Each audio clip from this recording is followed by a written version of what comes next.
Excellent enfant de Dieu, soyez bénis où que vous soyez aux quatre coins de la terre. Je suis votre humble serviteur, l'évêque Yves Mapakou. Je suis aujourd'hui orateur de notre belle émission Savoir Plus.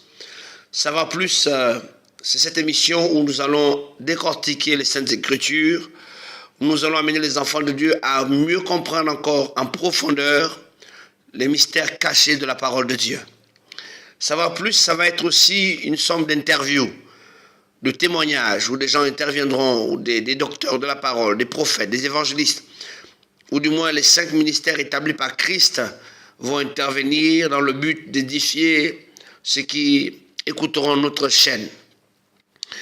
Alors, pour ce faire, nous allons aborder une fois par semaine un thème.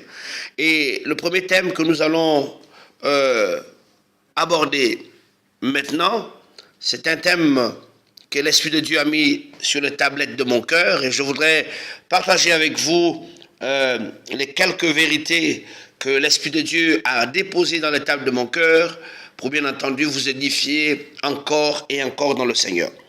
Mais pour ce faire, je voudrais que nous puissions ensemble prier pour que le Saint-Esprit puisse se déployer et convaincre de péché, de justice et de jugement. Esprit de Dieu, cher Saint-Esprit, dans le nom de Jésus, je viens te donner la première place et je viens te remettre cette prédication, cet enseignement de la parole de Dieu entre tes mains. Puisses-tu me conduire dans les sillons de la révélation de ta parole, parce que sans toi, Saint-Esprit, personne ne peut connaître les profondeurs du cœur de Dieu. C'est toi le Paraclet, c'est toi qui as été envoyé pour nous parfaire dans les mystères de la connaissance du royaume des cieux. Je voudrais bénir l'auditeur. Je voudrais bénir toute personne qui écoute cet enseignement dans le nom de Jésus. Et je prie que tes anges de miracle, les anges de solution, des anges, Père éternel, de gloire, de miracles puissent se manifester à l'écoute de cette parole. Je prie que quiconque écoute cette parole, écoute ta parole, Seigneur, et que cette personne soit bénie dans le nom de Jésus, et que tout esprit de raisonnement, Seigneur, je ramène toute pensée captive à l'obéissance de ta sainte doctrine, de ta sainte parole. Je déclare ton règne et ta gloire sur tous les cœurs qui écoutent cette émission Savoir Plus. Savoir Plus, Père, c'est ton émission où tu es l'auteur, où tu es l'inspirateur, où tu es l'alpha et l'oméga. Puisses-tu recevoir toute la gloire et l'honneur dans le nom de notre Seigneur Jésus-Christ que nous avons ici prié et les saints disent Amen. Amen à tous ceux qui écoutent cette émission. Alors nous parlerons le mystère caché des ennemis. Nous parlerons le mystère qui est caché derrière les ennemis. Mes amis, il est important de comprendre le mystère qui se cache derrière les ennemis. Sinon, nous allons commettre beaucoup d'erreurs. Sinon, nous risquerons de passer à côté de plusieurs bénédictions. Pour ce faire, je voudrais que nous allions lire, je pense que le texte qui est le mieux indiqué par le Christ, parlant des ennemis, Matthieu chapitre 5, le verset 44. Pour mieux comprendre, nous allons aller au verset 43 pour une meilleure compréhension. Vous avez appris qu'il a été dit, tu aimeras ton prochain et tu haïras ton ennemi. Mais moi je vous dis, aimez vos ennemis. Bénissez ceux qui vous maudissent, faites du bien à ceux qui vous haïssent. Et priez pour ceux qui vous maltraitent et qui vous persécutent. Afin que vous soyez fils de votre Père qui est dans les cieux. Car il fait lever son soleil sur le méchant et sur les bons. Il fait pleuvoir sur les justes et sur les injustes. Si vous aimez ceux qui vous aiment, quelle récompense méritez-vous? Voyez, le Seigneur nous donne comme ça une parole forte et quasiment choquante parce qu'elle vient choquer les mœurs. Elle vient choquer les mœurs parce que quand Jésus parle ici, les premiers interlocuteurs du Christ, les premiers auditeurs de l'époque, c'était les pharisiens. Les pharisiens qui étaient le groupe religieux le plus puissant d'Israël à l'époque. Il y avait beaucoup de groupes religieux, mais parmi tous ces groupes religieux, au nombre duquel il y avait les Sadducéens, les Éphésiens, etc., les Jubéciens, mais le groupe des pharisiens était le groupe le plus puissant en matière de respectabilité de la loi de Moïse. Ils avaient une grande audience, c'était eux qui dirigeaient le Sanhédrin. Alors, Jésus parle à des personnes qui avaient été éduquées pendant des siècles sous l'égide de Moïse. Ils avaient entendu cette parole de Moïse, cet enseignement du décalogue, que celui qui commettait un péché, c'était la loi du talion, œil pour œil, dent pour dent. Si tu perçais un œil à quelqu'un, on te perce aussi un autre œil. Voyez-vous, il y avait cette loi du talion qui régissait la vie religieuse au milieu des enfants d'Israël. Cette loi était appliquée, avait été reçue par Moïse. Et les enfants d'Israël savaient qu'il était dit qu'on doit haïr l'ennemi. C'est quoi un ennemi? Un ennemi, c'est quelqu'un qui veut votre malheur. C'est quelqu'un qui ne veut pas de votre bien. C'est quelqu'un qui vient, comme on va dire, un cheveu dans la soupe que vous êtes en train de déguster avec joie. Un ennemi, c'est quelqu'un qui ne veut pas de votre progrès. Et je vais prendre des exemples simples pour que vous compreniez. Imaginez que vous travaillez dans une belle société, vous avez tous les avantages, et puis vous avez quelqu'un qui raconte des ragots sur vous, qui raconte des mensonges sur vous, pour que vous puissiez perdre votre emploi. Et imaginez que ce dernier arrive à raconter des mensonges, et puis le directeur de la société vous renvoie, et vous êtes maintenant chez vous sans emploi. Cette personne-là, qui vous a fait perdre votre emploi, c'est un ennemi. Vous imaginez quelqu'un qui vient et qui raconte des choses fausses à votre sujet. Au sujet, par exemple, de votre mari. Vous avez une amie qui raconte des choses bizarres à votre mari et votre mari décide de vous mettre à la porte. Cette personne a agi en ennemi. Des fois, il y a ce que j'appelle des actions d'ennemis. Mais Jésus dit ici, vous avez appris. En d'autres termes, on vous a enseigné à haïr vos ennemis. On vous a dit que vous devez détester vos ennemis parce que l'ennemi, c'est quelqu'un qui vient contre votre vie, qui vient contre votre vouloir, qui vient contre votre bonheur, qui vient dans le but de saper votre morale, qui vient dans le but de détruire votre héritage, qui vient dans le but de vous induire en erreur pour que vous tombiez, pour que vous perdiez certains avantages, qui vient salir votre image. Et là, je pense surtout aux hommes politiques. Vous voyez combien de fois les hommes politiques sont farouches là-dedans. Lorsque quelque chose est dit au sujet d'un homme politique, à l'instant même, il fait ce qu'on appelle dans le jargon commun un droit de réponse pour essayer de se blanchir. Mais Jésus vient dire ici une parole forte, mes amis, qui vient bouleverser notre moralité, nous qui sommes parvenus dans les temps de la fin. Au XXIe siècle, mes amis, dire à quelqu'un, aime ton ennemi, ce n'est pas facile. Combien d'entre nous, nous avons aimé nos ennemis? Qui peut lever son doigt et pendant qu'il écoute ce message, il dit, j'ai aimé mon ennemi. Et je veux vous dire que la manière dont tu vas aimer ton ennemi ça va dépendre aussi de ce que ce dernier a fait contre toi. De ce que cet ennemi a fait contre toi. Imaginez, cet ennemi a créé un problème qui vous a mené en prison. Et que dans la prison, le Seigneur vienne par une parole prophétique, ou bien parle à ton cœur et dit, aime ton ennemi, pardonne ton ennemi. Comment vas-tu réagir? Mes amis, il y a un mystère caché derrière le terme ennemi. Jésus nous demande, il dit, vous avez appris qu'il a été dit, tu aimeras ton prochain et tu haïras ton ennemi. Mais moi, je vous dis, aimez vos ennemis. Bénissez ceux qui vous maudissent. Aujourd'hui, les enfants de Dieu ont perdu cette petite notion. Nous avons du mal à bénir ceux qui nous maudissent. Aujourd'hui, dans le ministère du combat spirituel, c'est devenu quasiment une religion où quelqu'un est un ennemi, tout de suite on envoie le feu, tout de suite on libère des implications de malédiction, tout de suite on commence par maudire.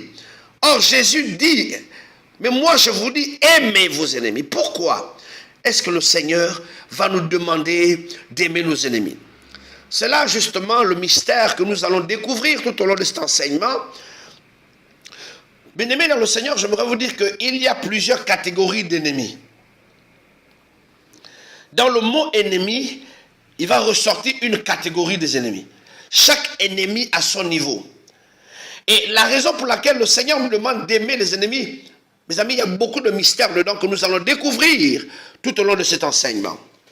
Allons-y ensemble un petit peu dans le livre de Amos, toujours en introduction. Amos au chapitre 3, le verset 6. Regardez ce que Amos dit de la part du Seigneur. Ou du moins, écoutez ce que Dieu dit au travers de la bouche d'Amos. Au chapitre 3, le verset 6. Il dit, sonne-t-on de la trompette dans une ville sans que le peuple soit dans l'épouvante? Arrive-t-il un malheur dans une ville sans que l'Éternel en soit l'auteur? Il dit, regardez ce qu'il dit. Arrive-t-il un malheur dans la ville sans que l'Éternel en soit l'auteur? Car le Seigneur, l'Éternel ne fait rien sans avoir révélé son secret à ses serviteurs, les prophètes. Dieu nous dit, est-ce qu'il peut arriver un malheur dans une ville, dans une famille, dans une nation, sans que l'Éternel n'en soit l'auteur? Mais pour qu'un malheur arrive, généralement les malheurs sont causés, la plupart du temps quand nous avons les malheurs sur le plan séculier, dans nos plans relationnels, ce sont souvent nos ennemis qui viennent nous causer des malheurs. C'est un ennemi qui te fait perdre ton emploi, c'est un ennemi qui te fait perdre ton mari, qui te fait perdre ton enfant, qui te fait perdre ta crédibilité, quelqu'un qui parle des mensonges. Vous allez voir aujourd'hui sur Internet, des gens avec qui vous n'avez ni d'Adam ni d'Ève, vous ne vous connaissez ni de loin ni de près, mais qui parlent de vous comme s'ils vous connaissaient, comme si vous avez grandi ensemble, et qui racontent des affabulations sur votre personne.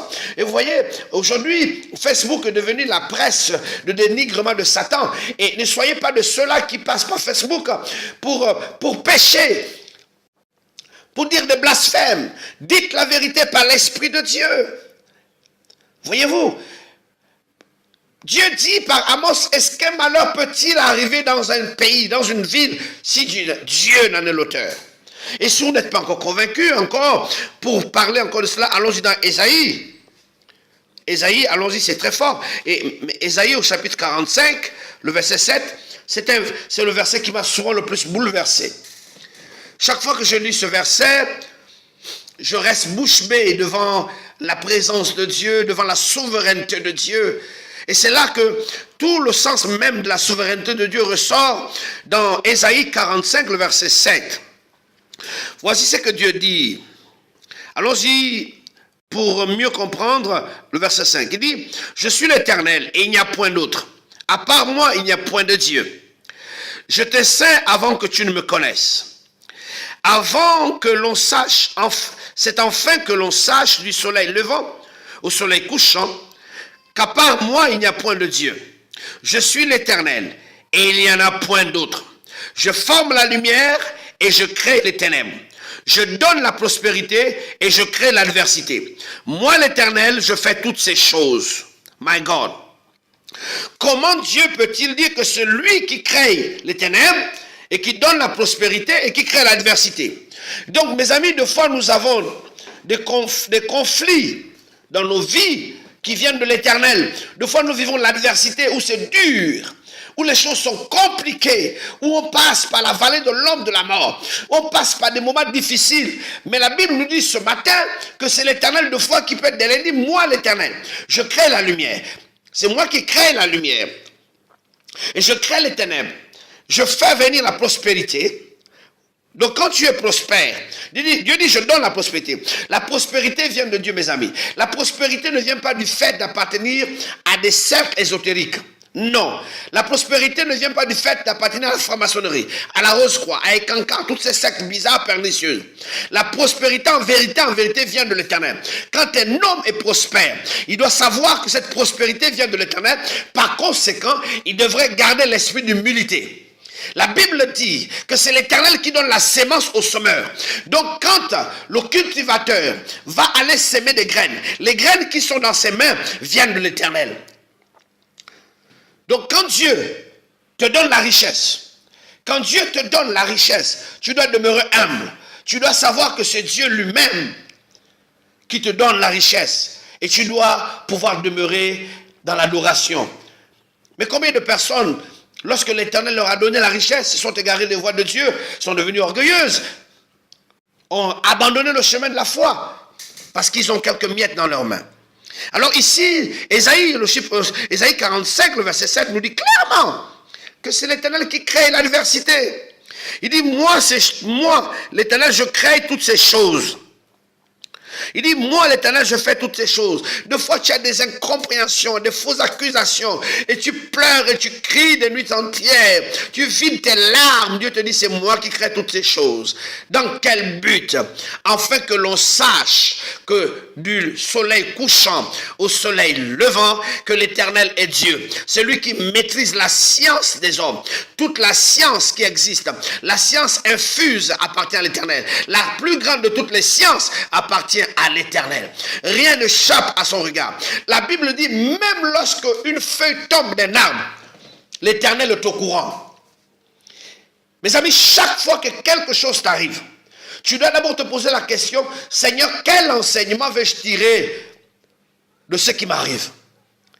Et lorsque tu as compris, l'Éternel te fait passer au stade suivant. Et j'aimerais dire, mes amis, en vérité, c'est Dieu qui a le dernier mot. Parlons maintenant des catégories d'ennemis. Allons-y dans le livre de Juges, chapitre 3. Ça va être la première catégorie que nous allons voir aujourd'hui et nous allons continuer après. Nous avons normalement pas plus de 20 minutes par émission pour permettre aux gens de retenir l'essentiel. Allons-y dans Juges au chapitre 3. Juges au chapitre 3. Permettez-moi de fouiller un petit peu. Juges au chapitre 3, je vais lire pour vous. Juges au chapitre 3, le premier verset. Voici les nations que l'Éternel laissa pour éprouver par elles Israël. Tous ceux qui n'avaient pas connu les guerres de Canaan.